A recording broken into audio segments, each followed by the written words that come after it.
47장 6절 말씀입니다.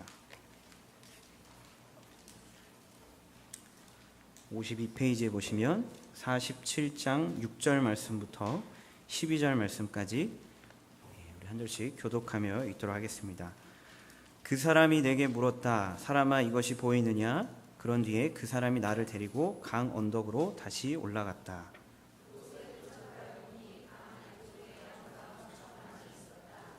그 사람이 내게 말했다. 이 물이 동쪽 지역으로 흘러서 아라바로 내려갔다가 사해로 흘러 들어가면 사해 물은 맑은 물이 될 것이다.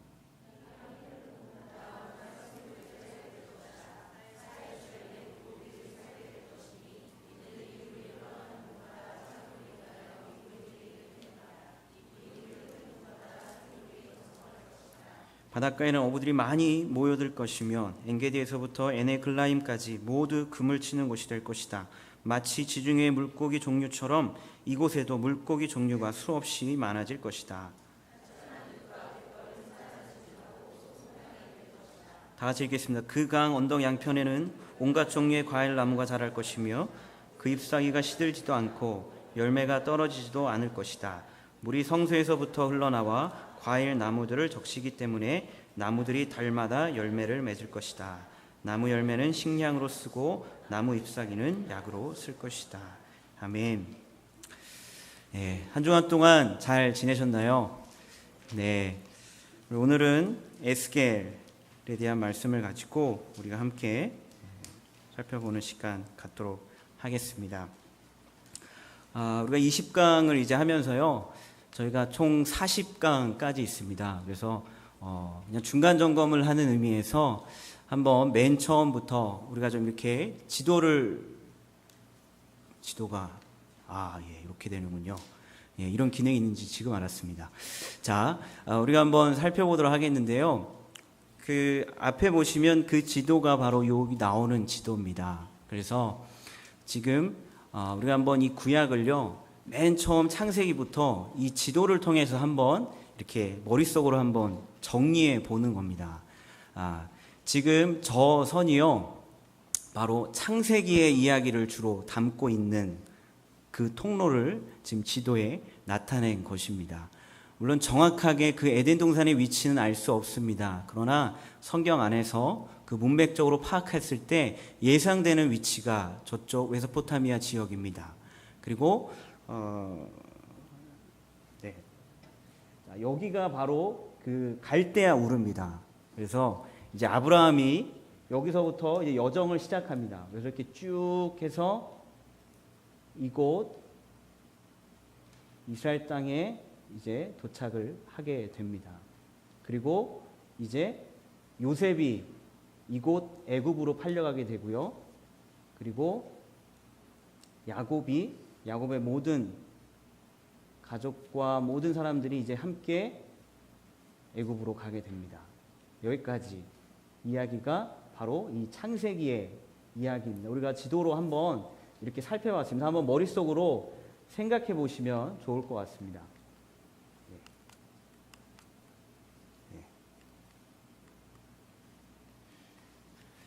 죄송합니다. 한 번만 넘겨주시면 감사하겠습니다. 이게 원래 다 있는 그림이었는데 이렇게 따로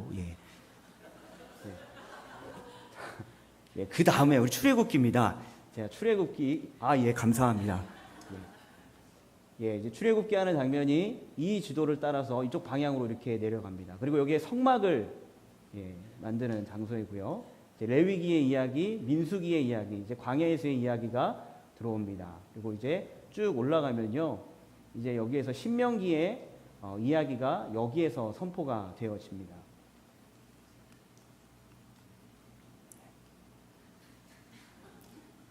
감사합니다.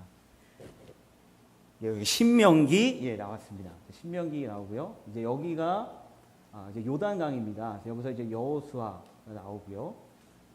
이렇게 나옵니다. 그 다음에 또 그림이 그리고 이제 사사기의 이야기가 바로 이 지역에서 그리고 룻기의 이야기가 나옵니다. 그리고 이제 이 땅에서 사무엘상하 이야기가 나옵니다. 그리고 열왕기 상하. 그래서 이쪽이 북이스라엘, 이쪽이 남유다입니다. 그리고 우리가 지난주까지 이제 지금 계속 보았던 것이요. 북이스라엘의 멸망이 되어서 이쪽으로 가고요. 그리고 남유다의 이제 그 멸망으로 이쪽으로 이동하게 되는 것입니다. 이것은 아수르에 의해서 북이스라엘이 멸망되어지고요. 바벨론에 의해서 남유다가 멸망되어지게 됩니다. 자, 우리가 한번 머릿속으로 이 지도를 향해서 하나하나 보시면서 창세기부터 이렇게 이야기가 되어 왔지, 이런 이야기들이 있었지 한번 기억하시면 좋을 것 같습니다. 리딩 포인트를 보면요, 이제 남유다가 완전히 멸망하기 전에 1차 여호야김 왕 때, 그리고 2차 여호야긴 왕 때 이미 바벨론에 끌려갔던 1차 때 다니엘이 끌려갑니다. 그리고 2차 때는요, 에스겔이 끌려가게 됩니다. 완전한 멸망이 있기 전에 이미 바벨론에 의해서 끌려간 그 상태를 말하는 것입니다. 그래서 하나님의 역사가 가나안 땅에서만 이루어지는 것이 아니고 포로로 끌려가게 된 그 바벨론 지역에서도 하나님의 역사가 일어나고 있는 걸 우리가 이제 알 수 있게 되는 것이죠. 2차로 여호야긴 왕 때 포로로 끌려간 바로 이 에스겔은요, 약 1만 명의 사람 중에 한 사람이었습니다. 그리고 그 1만 명의 사람들은 거의 대부분 아주 부유한 계층이고 지식인 층이었습니다. 그 가운데 또한 제사장으로서 바로 이 에스겔도 함께 가게 된 것입니다. 그리고 이 가운데 이 에스겔이 바로 바벨론의 포로로 끌려간 그 상태 가운데, 그 시기 가운데 동시대에 바로 남유다 땅에는 바로 예레미야가 사역을 하고 있는 것이죠. 이렇게 동시대에 함께 지금 있는 것입니다. 자, 이제 그 가운데 에스겔이 소명을 받습니다. 이제 바벨론에 끌려온 그 사람들의 마음이 어떨까요? 아마 마음이 다 무너져 내렸겠죠. 그런데 이들은 부유한 계층이었고 지식인층이었습니다. 그렇기 때문에 아마 자신들의 재산과 자신들의 소유권이 여전히 남아있는 그 남유다 땅에 다시 돌아가기를 간절히 바랬을 것입니다. 그리고 아마 기다렸을 것입니다. 그래, 다시 돌아가게 될 거야. 내가 다시 돌아가야지. 그 땅으로 돌아가야지. 나의 고향으로 돌아가야지 라고 아마 생각했을 것입니다. 그런데 이때 바벨론의 포로로 온 한 5년 이후에 하나님께서 에스겔에게 나타나신 것입니다. 그래서 소명을 주십니다. 바로 환상 가운데 자신을 보여주시고 또 말씀을 먹이시면서 이 에스겔을 파수꾼으로 세웁니다. 3장 17절의 말씀입니다. 인자야, 내가 너를 이스라엘 족속의 파수꾼으로 세웠으니 너는 내 입의 말을 듣고 나를 대신하여 그들을 깨우치라. 파수꾼이란요, 경계병이라는 또 쉬운 말로도 우리가 이해할 수 있습니다. 경계하는 사람, 파수꾼입니다. 그래서 성실하게 경계하고 지키는 일을 하는 사람, 그것이 바로 파수꾼의 일입니다. 그래서 성경에서는요, 성벽 위에서 적들이 오는지 이렇게 살펴보는 사람을, 또 무덤을 지키는 사람들, 이런 사람들을 파수꾼이라고 명칭을 하였습니다. 에스겔 33장에 보면요, 더 자세하게 이 파수꾼에 대한 말씀이 나옵니다. 우리 한번 같이 34페이지입니다. 한번 보도록 하겠습니다. 34페이지에 보시면요, 에스겔 33장이 나옵니다.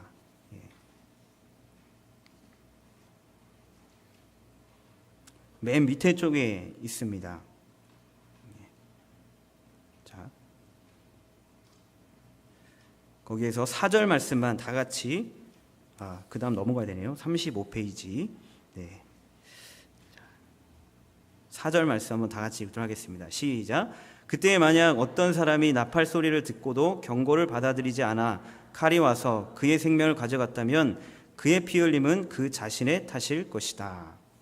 자, 이 말의 의미가 무엇이냐면요, 이제 하나님께서 이 파수꾼에 대해서 다시 한번 아주 명확하게 설명을 해주시는데요, 여기에 쉬운 성에 보면 경계병 에스겔이라고 33장 1절에 이 제목으로 나와 있습니다. 그래서 경계하고 경고하는 일을 맡은 사람입니다. 만약에 전쟁이 일어나거나 어떤 칼이 일어나는 이런 상황 가운데 경고를 꼭 해야 하는 것이죠. 그런데 만약에 경고를 했음에도 불구하고 그 경고를 듣지 않고 그 사람에게 해가 된다면 그것은 파수꾼의 책임이 아닙니다. 경계병의 책임이 아닙니다. 그런데 만약에 경고를 하지 않고 그 백성들이 다치거나 죽게 되었다면 그 책임은 이 파수꾼에게 있다는 것입니다. 그래서 하나님은 이 에스겔에게 파수꾼으로서 반드시 경고하는 역할을 맡기신 것입니다. 그런데요, 이 파수꾼으로서 이 일을 감당할 때 가장 힘든 일이 무엇일까요? 이 파수꾼의 말을 듣지 않는 것이 파수꾼에게 가장 힘든 일이 아닐까요? 그런데 성경에서는요, 에스겔에서는요, 하나님께서 그들이 듣지 않을 거라고 이미 에스겔에게 또한 말씀하십니다. 듣지 않을 것이다.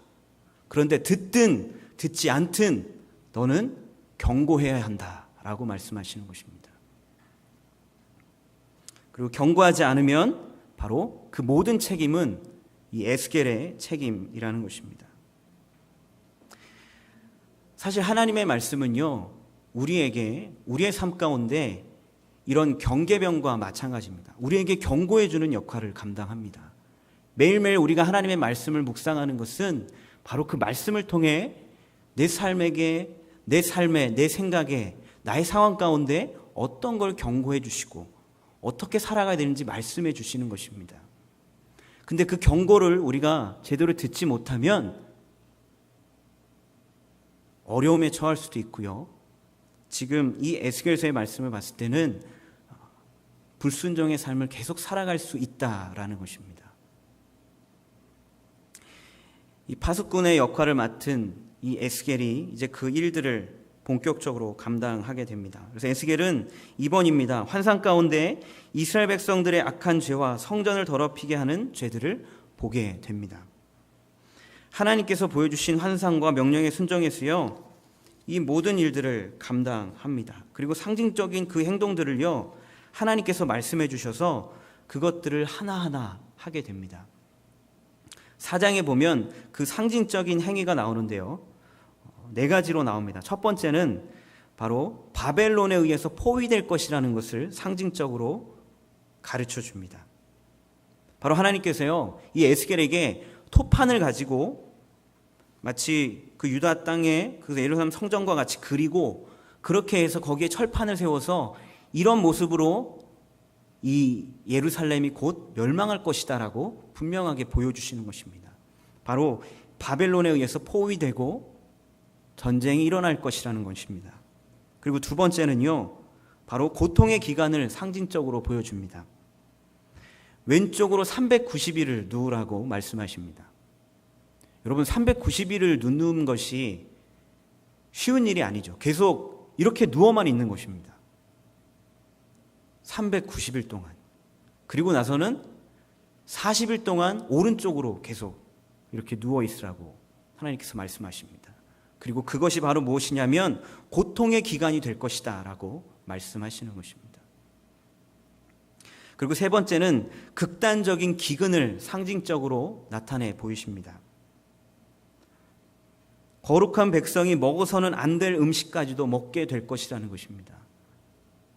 그래서 에스겔 4장에 보면요, 이 거룩한 백성들이 율법적으로 거룩하게 살아갈 때 지켜야 할 것들이 있는데 그것을 지키지 못할 정도로의 기근과 어려움이 있을 것이라고 말씀하시는 것입니다. 그리고 네 번째는요, 완전한 멸망이 있을 것이라고 말씀하십니다. 바로 전염병과 살육과 죽음에 의해서 그 유다 땅에 바벨론이 공격을 하게 되고 전쟁이 일어나게 될 것이라는 것입니다. 이렇게 나라가 망하게 되고 많은 백성이 포로로 끌려온 원인이 바로 이스라엘 백성의 죄 때문이라고 하나님은 에스겔을 통해서 말씀하십니다. 그리고 그 죄악의 중심에는 바로 우상 숭배가 있었습니다. 에스겔 8장에 보면요, 예루살렘 성전 안에 이방 신상과 또 성전의 벽에는요, 이집트 신들의 그림이 막 그려져 있는 그 환상을 하나님께서 에스겔에게 보여주십니다. 그리고 그것은 바벨론 땅에 있지만 환상으로 지금 바로 유다 땅에 벌어지고 있는 모습을 보여주시는 것입니다. 그리고 그 성전 한쪽에는 태양신에게 절하는 모습이 보입니다. 이스라엘 백성들이 그 하나님을 섬기겠다라고 말씀한 그 성전 가운데서 태양신을 섬기고 있는 것이죠. 그리고 이스라엘 백성들의 이 우상 숭배는요, 블레셋 이방 민족들이 이스라엘의 우상 숭배를 보고 경악을 할 정도였습니다. 이것이 무슨 의미냐면요, 아니 어떻게 저 이스라엘 백성들은 하나님께서 저들을 출애굽시키고 여기까지 인도하시고 그렇게 전쟁 가운데 승리하게 하셨는데 어떻게 저렇게 다른 신을 계속해서 혼합적으로 섬길 수가 있지? 라고 이방 민족들까지도 어떻게 이럴 수가 있지? 라고 경악했다라는 것입니다.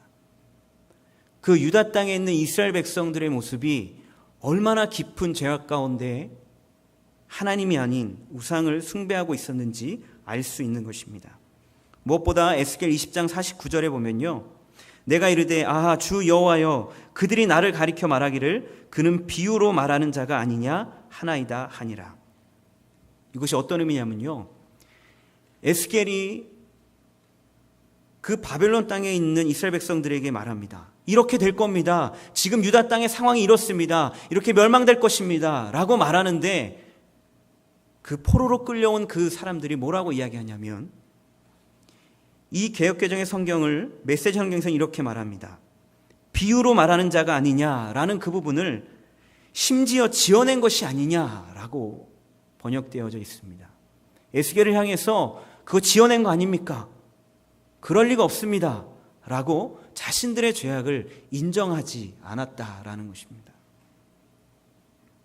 자신들의 그 잘못을 뉘우치지 않고 오히려 저희들의 조상들 때문에 이렇게 된 것입니다, 저희들의 잘못이 아닙니다 라고 이야기한다라는 것입니다. 그러자 하나님께서는요, 각 사람이 범한 그 죄악에 따라서 나는 심판한다라고도 말씀하십니다. 그것이 바로 이 에스겔서에 이 하나님께서 유다 땅 가운데 징계와 심판하시겠다는 4장과 24장의 그 사이에 나오는 이야기입니다. 하나님께서는 포로된 그들이 이후에 무너진 예루살렘을 다시 재건하기를 원하셨습니다. 그랬기 때문에 이 바벨론 땅에 포로로 끌려온 이들에게 왜 끌려오게 되었는지, 그리고 이제 어떻게 해야 하는지를 에스겔을 통해서 말씀하고 계시는 것입니다.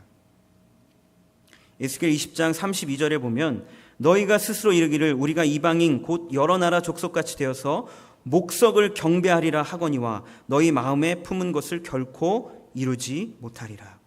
목석을 경배하리라, 이 말은 무슨 의미냐면요, 나의 마음대로 다룰 수 있는 신들을 만들어 예배할 것입니다, 그런 말입니다.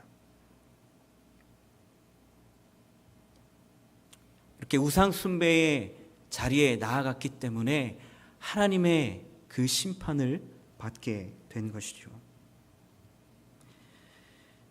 성경에서는 이 우상 숭배를 음란한 것이라고 말씀합니다. 무엇이 음란입니까? 오늘날 우리가 이 땅에서 살아갈 때에도 이 우상 숭배의 모습이 있는지 없는지 살펴보아야 합니다.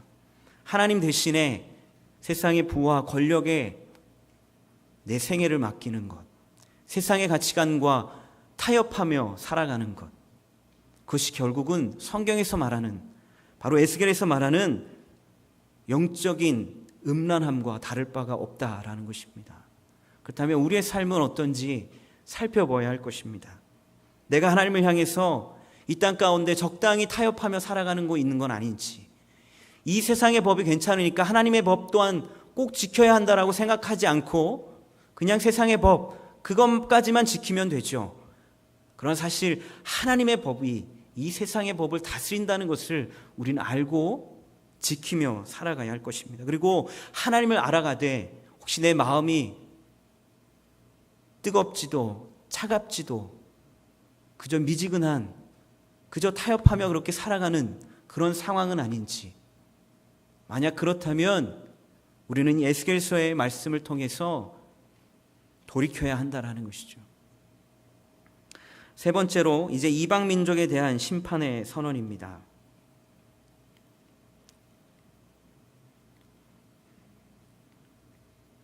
이제 에스겔서에서 24장에서 이스라엘에 대한 심판이 일단락되고요. 이제 그 이방 민족에 대한 심판을 하나님께서 말씀하십니다. 여기 두로와 암몬과 블레셋, 모압, 에돔 그리고 이집트까지 이제 하나님께서 그 이방 민족들 가운데 심판하실 것을 에스겔을 통해 선포하십니다. 그리고 그 말씀 가운데 이 이방 민족들이 이스라엘 백성들을 비웃고 도와주지 않고 공정하게 하지 않았기 때문이라고 말씀하십니다. 그리고 무엇보다 이 이집트 땅의 심판은요, 아수르가 멸망하고 또 바벨론 이런 수많은 열방의 그 나라 가운데서요, 이집트는 아주 오랫동안 그 자리를 지켜왔습니다. 그런데 결국 심판에 하나님께서 심판하신다라고 무려 4장에 걸쳐서 말씀을 하신다라는 것입니다. 그렇다면 하나님께서 이 이방 땅에 대한 심판을 통해 어떤 의미를 말씀하시는 걸까요? 그것은요, 이스라엘 백성들은 그동안 정치적으로 어떻게든 살아가기 위해서 이 이방 민족들을 의지했습니다. 때로는 아수르와 바벨론과 싸우기 위해서 이집트와 손잡기도 했습니다. 다른 민족들과 자신들이 살아가기 위해서 하나님을 의지한 것이 아니라 그 이방의 민족들을 의지했다라는 것입니다. 그런데 결국 그 모든 의지했던 이방 민족들을 다스리시고 심판하시는 분이 바로 하나님이심을 결국은 나타내신다는 거죠. 무엇을 의지하고 계십니까? 우리가 의지하고 있는 것이 무엇입니까?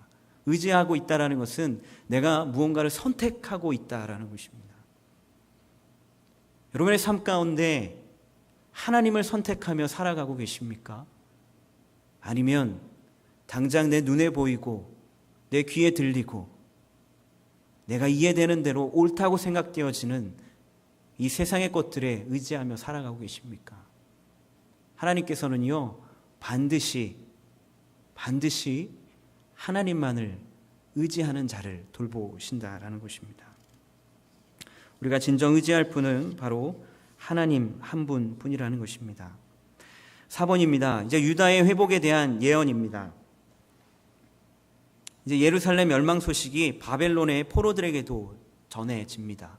바로 에스겔이 선포했던 그 예언대로 실제로 이제 유다 땅에 바벨론의 공격이, 바벨론의 전쟁이, 그리고 유다 땅의 멸망이 이루어진 것입니다.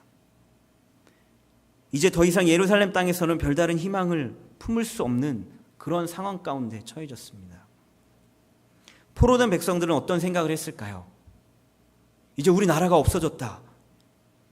완전히 멸망했구나. 하나님께서 말씀하신 것이 맞았구나. 그리고 어떤 생각을 했을까요? 그러면 이제 우리에게 아무런 소망이 없는 걸까? 그리고 그 유대 땅의 그 성전은요, 하나님의 영광이 임하는 장소였습니다. 그런데 그 성전이 무너졌다라는 것은 이제 더 이상 하나님이 우리와 함께 하시지 않는구나라는 것을 의미합니다. 그래서 이 포로된 백성들은 그럼 이제 하나님은 나와 함께 하시지 않는 것인가? 우리와 함께 하시지 않는 것인가? 라는 질문을 던지게 된 것입니다. 이렇게 예루살렘의 멸망을 선포했던 에스겔이요, 이제는 놀라운 희망을 선포하기 시작합니다. 바로 에스겔 37장에 나오는 마른 뼈 환상입니다.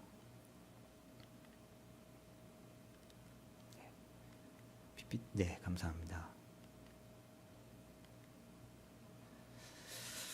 네, 자, 오늘 이 마른 뼈 환상을 보면요, 여기에 37장에 나옵니다. 바로 마른 뼈를 살리시는 하나님의 모습입니다. 사실 그 뼈들이 다 흩어져 있고 마른 뼈라는 것은요, 아무런 소망도 아무런 희망도 아무런 그런 생명조차 찾을 수 없는 상태를 말합니다. 그리고 저 상태가 바로 이스라엘 백성들의 상황입니다. 이스라엘 백성들은요, 지금 저런 상황에 있는 것입니다. 나라도 빼앗기고 자신들은 이제 이 바벨론 땅에 끌려와서 제대로 하나님을 섬기지도 못하는 그런 상황 가운데 이방 땅에 와서 살아가야 하는, 이방 땅의 그 흐름의 가운데서 살아가야 하는 그런 존재로만 이제 남겨져 있는 것입니다. 그리고 자신의 하나님 출애굽시키시고 그 자신의 이스라엘 땅을 우리에게 주신 그 하나님이 이제는 안 계시는구나 라는 걸 느낄 정도로 완전한 절망 가운데 있는 상황을 바로 저 뼈들이 보여주는 것입니다. 그런데 그 뼈들이 아주 가득하다고 말합니다. 어느 한 사람 할 것 없이 다 절망 가운데 있다라는 것이죠. 그리고 완전히 마른 것입니다. 소망도 없고 완전히 멸절된 것입니다. 그리고 뼈들이 능히 살 수 있을지도 모를 정도로 다 완전히 황폐되어진 그런 상황입니다. 그런데 하나님께서 그것을 회복시키신다라는 것입니다. 살아나고 거기에 살이 붙고 그것을 다시 일으키시고 회복시키신다라는 것입니다. 그래서 오히려 이들이 그냥 회복시켜져서 그냥 서 있는 것만이 아니라 하나님의 군대로 일으키신다라는 것입니다. 그래서 마른 뼈를 통해 하나님께서는 이 이스라엘 백성들을 일으키실 것을 약속하십니다. 하나님은 이스라엘 백성들과 언약을 맺었습니다. 언약이라는 것은 계약의 관계가 아닙니다. 계약의 관계는 어떤 조건이 있는 것이 계약의 관계입니다. 계약서를 쓸 때 조건들을 다 보고 계약서에 사인을 합니다. 그런데 언약의 관계는요, 언약이란 아무런 조건 없이 무조건적으로 헌신하는 것이 바로 언약입니다. 이스라엘 백성들과 하나님은 이 언약을 맺었습니다. 그리고 이 언약의 출발은 바로 하나님으로부터 시작되어졌습니다. 하나님이 먼저 아무런 조건 없이 이들을 부르시고 이들과 언약을 맺으셨습니다. 그런데 이스라엘 백성들이 그 언약을 깨트린 겁니다. 그런데 이 마른 뼈를 살리시는 하나님의 모습 가운데 하나님은 그 언약을 깨트리지 않으신다라는 것입니다.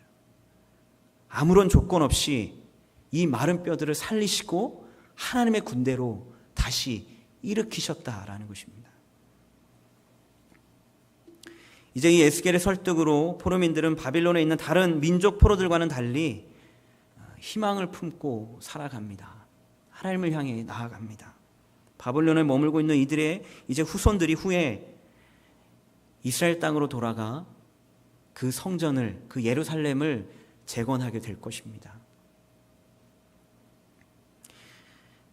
전에 에스겔을 죄악으로 가득 찬 예루살렘 성으로 데려가셨던 하나님께서요, 이제는 에스겔을 예루살렘으로 한 번 더 데려가십니다.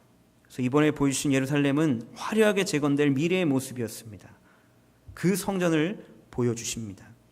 그리고 그 성전 가운데 성전에서 흘러나오는 물에 대해서도 말씀하십니다. 그것이 바로 저희가 오늘 처음 읽었던 본문의 말씀입니다. 그 생명의 강이, 그 생명의 그 물이 모든 것들을 살리고 모든 것들을 회복시킨다는 것입니다. 그리고 그 출발이 바로 성전에서 시작되어진다는 것이죠. 에스겔 48장 35절 말씀을 우리가 한번 다 같이 읽도록 하겠습니다. 시작. 그날 후로는 그 성읍의 이름을 여호와 삼마라 하리라. 여기에 보면 솔로몬 성전과 에스겔 성전, 그리고 에스겔 성전의 영적인 의미가 나와 있습니다. 솔로몬 성전에 보면요, 휘장과 진설병, 등대, 언약궤, 바로 제사를 드릴 때, 그리고 이 동물로 제사를 드릴 때 필요한 이 모든 것들이 솔로몬 성전에 있습니다. 그런데요, 에스겔 성전에는 이러한 것들이 없습니다. 그래서 에스겔 성전이 보여주는 이 영적인 의미는요, 바로 예수님이 몸된 성전으로 이 땅에 오셔서 그 모습을 보여주셨다는 것이 바로 영적인 의미입니다. 이제는 더 이상 예수님이 이 땅에 오심으로 인해서 동물로 제사를 드릴 필요가 없어진 것이죠. 그래서 이 에스겔 성전은 바로 예수님의 오심, 그 예수님의 성전 되심을 또한 나타내어 주는 영적인 의미가 있다라는 것입니다. 그리고 에스겔 48장 35절 이 마지막 말씀에 여호와 삼마라는 바로 이 말의 뜻은요, 여호와께서 거기에 계시다라는 것입니다. 여호와께서 거기에 계시다.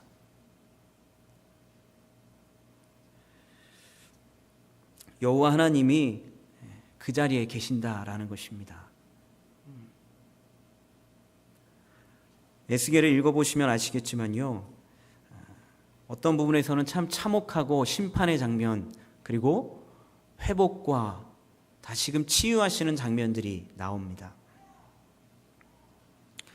하나님의 심판으로 여호와의 영광이 떠나갔습니다. 그러나 하나님께서 그 언약을 기억하시고 이스라엘 백성들을 다시 회복시키십니다. 그런데요, 그 회복의 시작이 바로 성전입니다. 성전으로부터 회복이 시작되어집니다.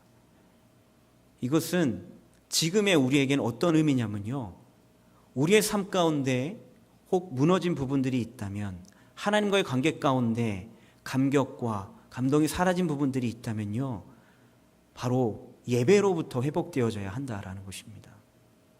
가장 중요한 것이 바로 예배라는 것입니다. 예배가 회복되어질 때 나의 삶이 회복되어지고 나의 생활들이 그 가운데 함께 일하시는 그 하나님을 만나게 된다라는 것입니다. 이스라엘 백성들이 우상 숭배로 하나님을 예배하는 것을 저버렸을 때 그들의 삶도 무너지고 그들의 민족도 무너졌다라는 것입니다. 이 시대에도 우리는 미래에 대한 불확실성과 신앙적인 혼란, 현대 사회에서도 그런 자신만의 우상 숭배를 섬기는 모습들이 여전히 세상 가운데 있습니다. 이러한 모습들은 사실 에스겔의 시대와 같은 모습이죠. 에스겔 시대의 포로민들의 삶 가운데 함께 하신 하나님이요, 지금도 우리의 삶 가운데 함께 하신다는 것을 우리는 기억해야 합니다. 자신의 백성들이 불순종의 길을 걸어갈 때에도 하나님은 계속해서 열심의 모습을 보여주셨습니다. 그 언약을 끝까지 저버리지 않으셨다라는 것입니다. 우리는 에스겔을 통해 하나님의 마음을 알 수 있습니다. 우리 2페이지를 한번 보도록 하겠습니다. 2페이지에 보시면 2장 6절 말씀을 우리가 다 같이 읽도록 하겠습니다. 6절과 7절 말씀입니다. 시작. 너 사람아, 그들을 겁내거나 두려워하지 마라. 내가 찔레와 가시에 둘러싸이고 독벌레 가운데서 살더라도 두려워하지 마라. 그들이 무엇이라 말하든지 겁내지 마라. 이는 그들은 내게 반항하는 백성이기 때문이다. 그들이 듣든지 안 듣든지 너는 반드시 내 말을 전해야 한다. 그들은 내게 반항하는 백성이다. 이 말씀이 저에게는 참 큰 감동이 되었습니다. 결국 에스겔이 계속해서 선포하는 건 하나님 대신에 선포하는 것입니다. 그 말은 결국 하나님이 우리에게 하나님이 직접 이스라엘 백성들에게 선포하고 있다라는 것입니다. 말씀을 전하고 있다라는 것입니다. 그런데 백성들의 모습을 보십시오. 반항합니다. 듣지 않을 것이라는 것입니다. 그들을 겁낼 정도로 그들이 에스겔을 위협할 것이라는 것입니다. 듣지 않고 절로 떠나가라고, 내가 너를 죽일 수도 있다라고 그런 위협까지도 한다라는 것입니다. 그만큼 이스라엘 백성들이 하나님을 돌아섰다라는 것입니다. 그렇게 우상숭배했다라는 것입니다. 그런데 하나님은 끝까지 하나님의 열심을 가지고 에스겔을 통해 계속해서 선포하신다라는 것입니다. 그것이 바로 하나님의 열심입니다. 또한 우리가 함께 볼 것이 있습니다. 2장 5절 말씀을 한번 보시기 바랍니다. 끝부분입니다. 그들 가운데 예언자가 있다는 사실을 알게 될 것입니다. 다음으로 넘기겠습니다. 4페이지입니다. 5장 13절 마지막 부분을 제가 읽겠습니다. 그때 그들은 나 여호와가 왜 그렇게 격렬하게 말했는지를 알게 될 것이다. 그 다음 페이지입니다. 5페이지에 6장 7절에 보면 그때 너희는 내가 여호와인 줄 알게 될 것이다. 6장 10절입니다. 내가 여호와라는 것을 알게 될 것이다. 6장 14절입니다. 내가 여호와라는 것을 알게 될 것이다. 7장 4절입니다. 너희는 내가 여호와라는 것을 알게 될 것이다. 그리고 7장 9절입니다. 그때 너희는 치는 이가 나 여호와라는 것을 알게 될 것이다. 그 다음 페이지입니다. 7장 27절입니다. 그때 그들은 내가 여호와라는 것을 알게 될 것이다. 하나님께서 계속해서 말씀하시는 이유, 계속해서 이들에게 그 심판과 회복에 대해서 말씀하시는 이유, 무려 39장까지 알게 될 것이다, 너희가 여호와에 대한 것을 알게 될 것이라는 이 의미의 말씀이, 이 센텐스가 약 80번이나 나옵니다. 한번 읽어보십시오. 하나님은 계속해서 이들에게 말씀하시는 그 이유는 제발 날 알아줬으면 좋겠다, 내 마음이 어떤지를 너희들이 알아줬으면 좋겠다라는 것입니다. 나를 바라보거라, 내가 너희와 함께하고 있지 않느냐, 왜 자꾸 다른 걸 보고 있느냐. 하나님의 심판에는 한 가지 목적밖에 없는 것입니다. 너희들이 나를 알았으면 좋겠다. 이 에스겔을 통해서 제가 한 가지 깨달은 것은 하나님은 항상 옳다라는 것입니다. 우리의 상황이 어떻든, 내가 지금은 이해할 수 없는 상황 가운데 하나님이 이끌고 가시는 것 같이 보인다 할지라도 하나님은 항상 옳다라는 것입니다. 하나님은 틀리지 않다라는 것입니다. 바로 에스겔서를 통해서 하나님은 우리에게 그것을 말씀하고 계시는 것 같습니다. 나는 항상 옳다. 나는 너희가 나를 알기 원한다. 나는 너희가 그 언약을 저버린다 해도 나는 그 언약을 저버리지 않는 너희의 하나님이다, 너희 아버지다. 나는 항상 옳단다. 너희들의 상황이 지금 어떨지, 지금은 너에게 힘들 수도 있고 어려울 수도 있고 이해할 수 없지만 지금의 너의 상황 가운데 내가 함께 있는다면 내가 이끌어가는 그 것은 항상 옳다라는 것을 기억해 줬으면 좋겠다라는 것입니다. 여러분의 삶 가운데 우리가 항상 낮과 같이, 늘 밤과 같지 않은, 늘 낮과 같이 환하게 우리의 신앙이 찬란하게 빛나는 때도 있지만 어쩔 때는 아주 깊은 암흑과 같이 아무것도 보이지 않고 이해할 수 없는 그런 상황 가운데 걸어갈 때도 있을 것입니다. 그러나 기억하십시오. 하나님은 항상 옳다라는 것입니다. 그 옳은 하나님을 의지하십시오. 그 옳은 하나님만을 예배하십시오.